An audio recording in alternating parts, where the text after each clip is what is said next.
Hey guys, it's Angie and welcome to my FlossTube channel where I talk about cross stitch. It is September and I have some stuff to share and I found myself with a little bit of free time, so I am filming this video.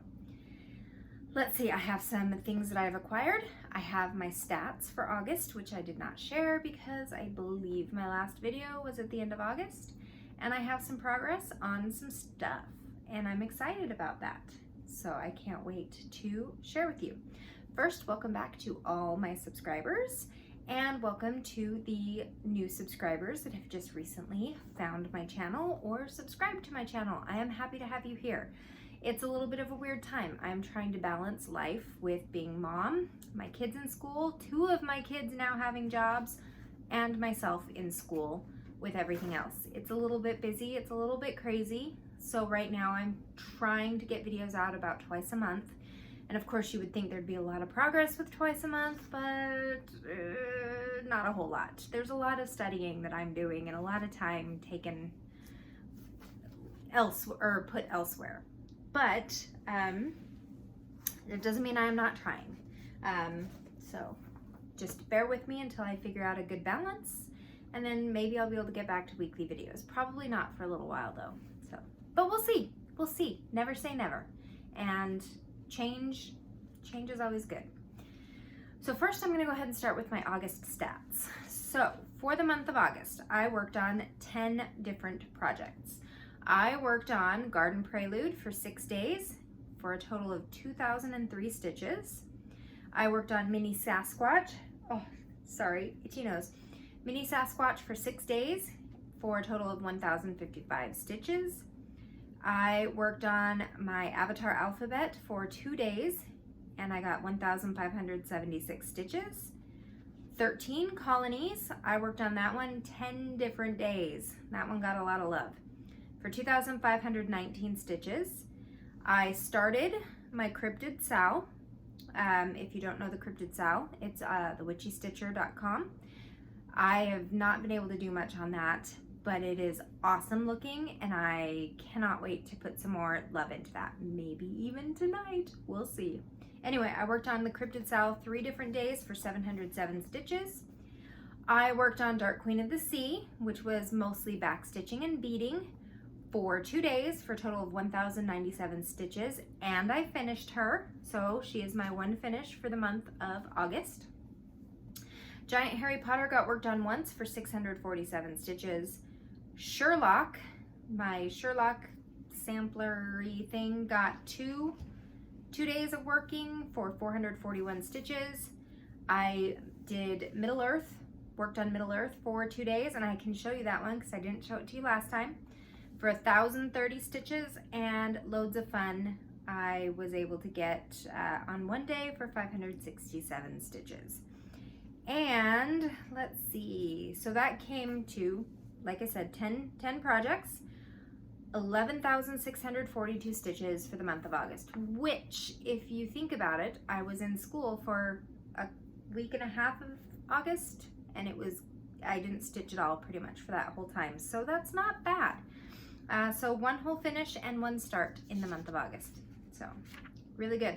I also read a ton of books. I cannot remember specifically how many, but if you are in Magical Stitches, for every book you read, depending on the length, whether it's audiobook or the length of pages that it has, you can earn a certain amount of stitches for your team, and I'm pretty sure I earned like 20,000 stitches for my team. I was not interested in watching TV, watching movies, even watching YouTube at all in August, and I just sat and I stitched when I could and I listened to books. So many books. You guys, so many books. And it was a lot of fun. And some of them were stupid because, I mean, not every book is great. And some of them were pretty good. I don't have the list right in front of me of the books I read, so I can't really say anything about the ones that I really liked. And right now my brain is a little bit fried, so I don't even remember all the books that I liked. So apologies that I'm not going to talk about that a little bit more. Maybe I'll bring it up next time. But I am gonna go ahead and switch over to what did I receive this week. Actually, all of them today, surprising, which is fun. So first, well, I guess I'll get this over first because I ordered this first. I ordered a project bag and some needle minders from Vicky Stitch and Button, and she is amazing, you guys, because within, I want to say within a day or two of ordering, which basically she posts pictures on her Facebook group and you comment under the picture, "Me please," and then she sends you an invoice. So it's really quick. Within a day or two of me pleasing, she sent me the stuff. I paid for it, and unfortunately 2 weeks went by and nothing came in the mail. And she's awesome because she keeps all the tracking numbers, which I know not everybody does, because when I asked her, you know, hey, did you have a chance to send it out? I just want to check and make sure it's not lost in the mail. It turns out it was lost in the mail because she had shipped it almost immediately after I paid for it, which I kind of knew because that's how she always does it. She's amazing at that stuff. But I wanted to check because it hadn't arrived yet. And so she found the tracking number, and this stupid thing was in Tennessee from the 18th of August, and it showed up today, you guys, today. It was in Tennessee for forever. And not only that, it was damaged, which kind of ticks me off a little bit. It showed up, and the bag it was in was ripped, and there's like a sticker on the bag that says this parcel was damaged and rewrapped in Tennessee. And so let me show you what I got first. This is what upsets me, and I'll tell you in a minute. But I ordered this maps bag. First of all, I've been to Paris. I actually got to go to Paris with my husband without any of our kids. It was awesome. It was a nice little like 8-day trip that we were on. But I love this because it's basically just around the world, and I've had the opportunity to live around the world, so it was just beautiful, and the inside is just nice. This is what ticks me off, okay? Vicky's bags are amazing, and this happened from the mail. So the whole corner is just like jagged and ripped off and everything. Thankfully, the ripping, I mean, I might have to go over it with my sewing machine to just tidy it up. The zipper, it's really close to not being able to, be safe. But I can fix that. It's easy. It's a corner. It's not a big deal. The rest of it, of course, is wonderful. Through no fault of Vicky. She didn't do anything wrong. It was the post office, which, you know, it annoys me, but it is what it is. She also sent me a couple of stickers. So we've got the Remember 9/11 sticker, the Empire Needs You, and I haven't actually ever seen this movie. The only thing I know about this movie is it has Chloe Grace Moretz in it, and she's a cutie, and that Jim Carrey was in it and then refused to promote it because he said it was too violent. I also ordered 3 needle minders. So I've got You're the Ghost with the Most, Babe, Beetlejuice. And then a Dunkin' Donuts. I happen to really like, I'm not a coffee drinker, but I really like their frozen chocolate. So I just pretend this is a frozen chocolate because I order that frequently. And Batman, because why not?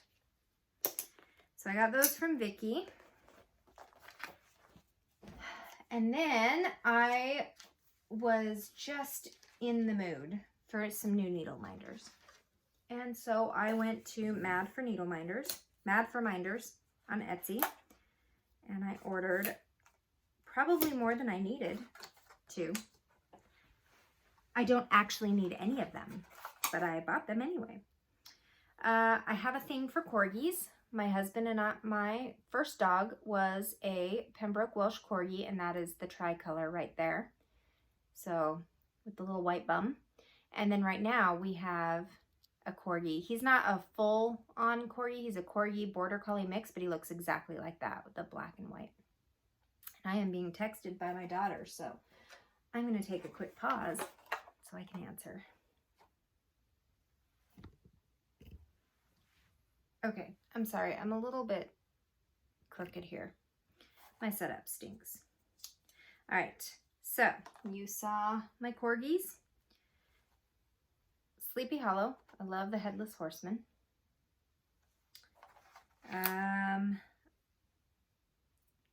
Passport and tickets, because again, travel. This works really well with that new bag I just got.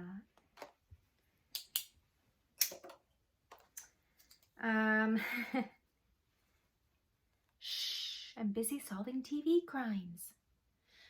Yes, I do like true crime.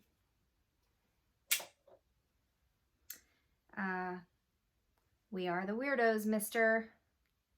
Which, I mean, if you don't already know, it's from The Craft, which is an awesome movie. I introduced one of my daughters to The Craft last year, and she thought it was really fun. Then we have the Supernatural car.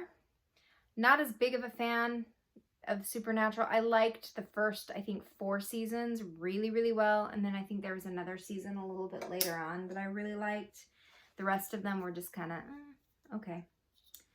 This one says, abandon all hope, ye who enter here, which I think this is from, correct me if I'm wrong, Hocus Pocus. I want to say it is, but I could be wrong, and it could just be something cool that for some reason I really liked. And the last one, got the Black Flame Candle.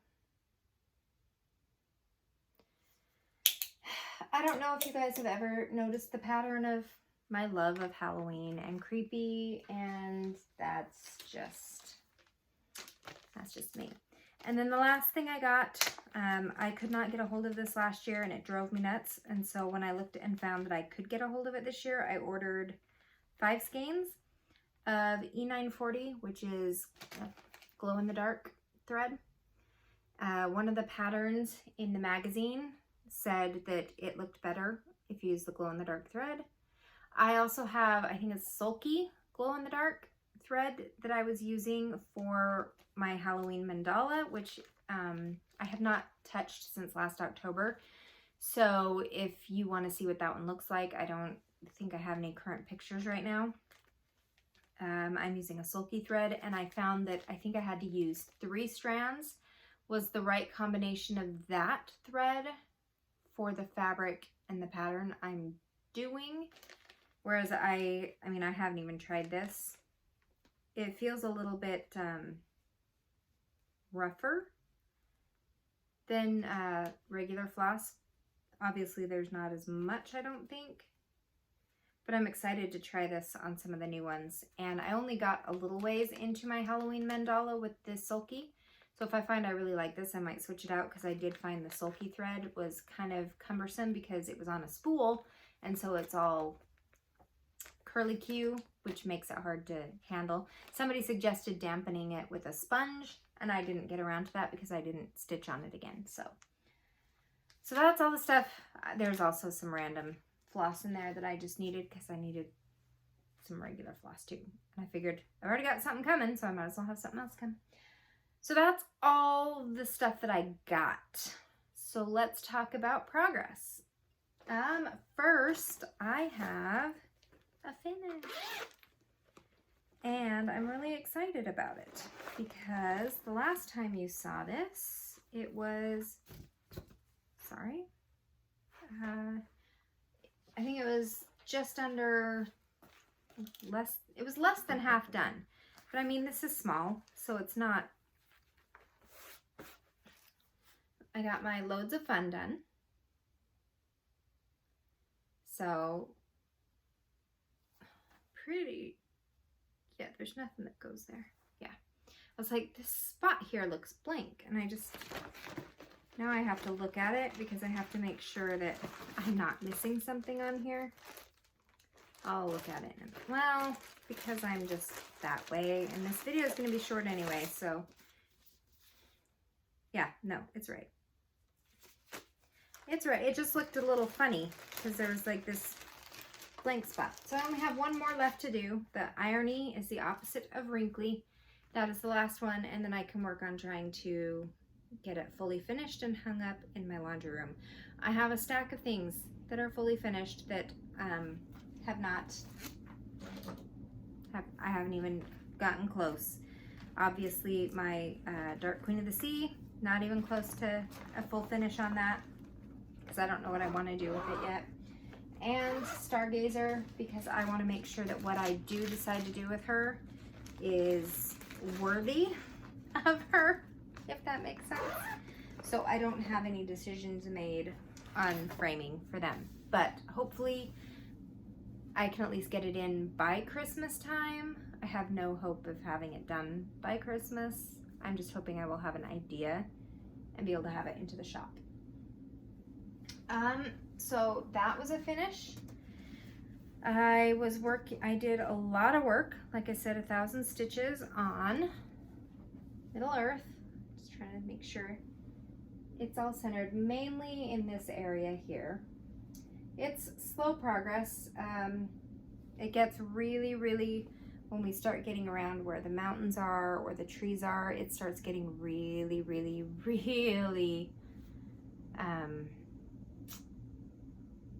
confetti-like. And there's several colors in this.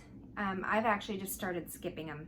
I've heard of other people that do that too, but there's several other I mean, just imagine this thing goes like clear out to here and to here. So it's a huge pattern. I mean, it's not as big as a Heaven and Earth Designs. It's still pretty big. And so there are some colors in here that only have 100 stitches. So you're talking like 1 stitch here and then 1 stitch here.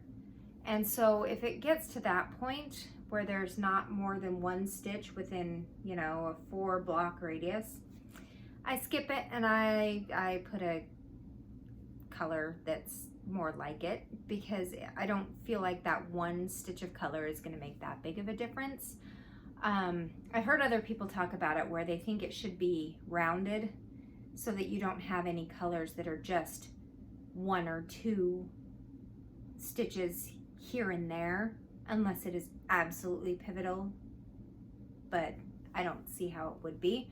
I mean, obviously if there was something right here that was all black or all bright red or something, obviously 60 stitches in bright red, if it was that important, is important, but just a onesie twosie here and there.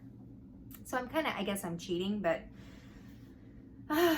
the confetti kills me. I don't like the confetti, but I love the pattern, so there's no way that I'm giving up on that because of confetti. So I'm just adjusting it for the ease of my stitching. So that is Middle Earth. And then I really wanted to pull out the stuff for the magazine and get started, but I wanted to finish up all of the ones off of this that I was planning on. Last Halloween, I picked up 2 books of Halloween ornaments. Both of them were by, I think, Sue Hillis. I left the main one downstairs, so yeah, Sue Hillis Designs. One was called Monster Mash, and the other one was Candy Corn Volume 2, I think. Anyway, sorry, I'm dropping stuff and making a mess because that is me in my life. I went through all the patterns in Monster Mash and the Candy Corns, and I realized that I didn't actually love the Monster Mash ones. I just picked them up because they were small and they were Halloween themed. This was back when I had a stitchy shop to go to. So I still have all the Monster Mash patterns. I may still stitch them at some point, but I don't love them the way I loved more of the things in the Candy Corn and in the magazine. So I decided to finish stitching the Candy Corn ones. So last year in October, I started one and finished it in October. Super easy, super small trick or treat. Then I went ahead and started and finished number 2, which is this cute skeleton dude. He's supposed to say bad to the bone, but I actually just like him without the words. This one I like because I like the trick or treat with the hat. And this one, of course, was going to say bad to the bone. I don't want the bad to the bone.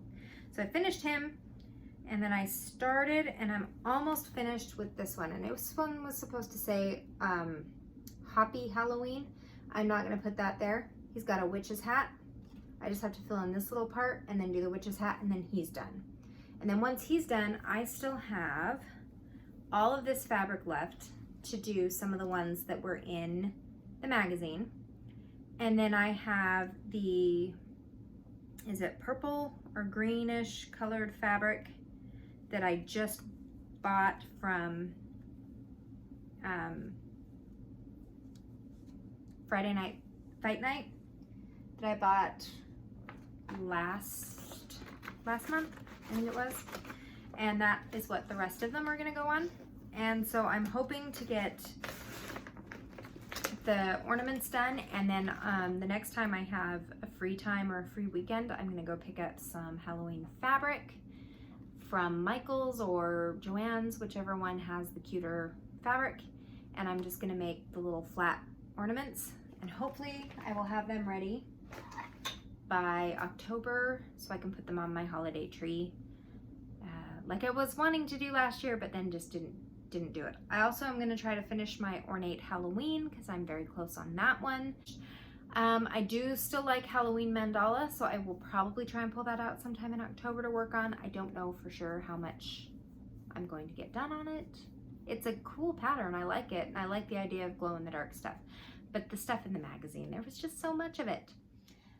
But that's all the work that I did. Like I said, I haven't had a lot of time. I've been studying. So I'll just discuss that for a minute. First, my son is still working at Petco and still having a great time, and he's taking his driver's test, not the actual driver's, the written one, so that he can get his learner's permit.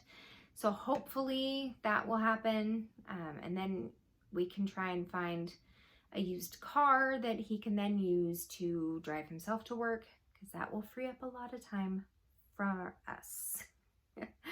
But my daughter also got a job. She's working at a smoothie place that is much closer than my son's work. And of course, she doesn't drive either. It's a pain, but she wouldn't have really been able to learn how to drive anyway because she was 16 during the pandemic, and all of the, it was insane. We could have taught her by ourselves, but then the DMVs, it was really hard to do any appointments and stuff, so it's fine. She'll probably just wait until she's 18, because once you're 18, you don't have to actually take the driver's course, at least not here in Virginia. As long as you can pass the written test, you can get your permit, and then you just have to take the in-person road test. So that's what we're trying to do for both of them. And then, yeah, so we're doing that. They're earning money, which is important and good, and I'm proud of them. It takes a little bit of my time, but I can handle it for now. But studying, I remember my last video, I was a little bit freaked out. I spent the first 2 weeks of school just sitting at my desk from pretty much 9 in the morning till about 8 or 9 at night, just studying, trying to figure things out, especially with chemistry, because I had to relearn a bunch of math concepts that I didn't remember how to do, and that was really tough. And then we learned something called significant digits, and if any of you know what that means, then you understand that that's difficult when it comes to chemistry and math problems. And then we had an exam, and I took the exam, and I was really nervous, and I left it not feeling very confident at all, only to find out I got a 99 out of 100. So I did pretty good. I still don't know how I did that, because my feelings on the exam are still that I don't think I know what I was doing, but somehow I must have known what I was doing because I aced it. And then my English class started, and the first thing he did was assign an essay that was due the next day, which I did, but it has not been graded, so I don't know. It was basically, he called it an evaluation essay, and it was in layman's terms to see if we were smart enough to be in the class. Could we write well enough in a short amount of time to be in this particular English class? And then, of course, anatomy and physiology, which is a kick-butt amount of information. It's an awesome course. I'm learning all about bones and musculature in animals, not to mention cells and everything. It's great. It's a lot of information. It's a lot that we have to take in, and a lot of big terms. And so if you don't know body parts and body positions and all of this, it can be frustrating trying to figure these things out. but it's getting easier every day. And so I will just have these 3 classes for the rest of this month and most of next month. And then I will have 2 more classes that drop, a math class and another vet class that will start up then. But the math is basically just like a review of all of the different kinds of math you take in high school. So it's not, I don't think, going to be super difficult. And hopefully by then I have a handle on everything else. I'm feeling like I have a handle because I'm filming a video right now and not studying, and I'm not worried. So that's where I'm at. School is going a lot better than I was expecting. So far, all my classes I have A's. Let's cross my fingers, hope it lasts. We'll see. But anyway, thank you guys for coming back and watching my video, and thank you for all of the support. I've been receiving a lot of comments. I'm sorry I have not answered. It's not because I don't read them. I've seen the comments. Everybody's been so supportive, and I appreciate it so much. It helps knowing that there are people rooting for you. But anyway, thank you guys so much for the support, for watching my videos, for commenting. I love it, and I hope I will have more to show you in a couple of weeks. And now I'm gonna go rest for the rest of the night. I'm taking the night off of studying, and I think I'm gonna watch some movies and cross stitch, or TV, or floss tube, or something. So I hope everybody has a great week, and we'll talk to you next time. Bye.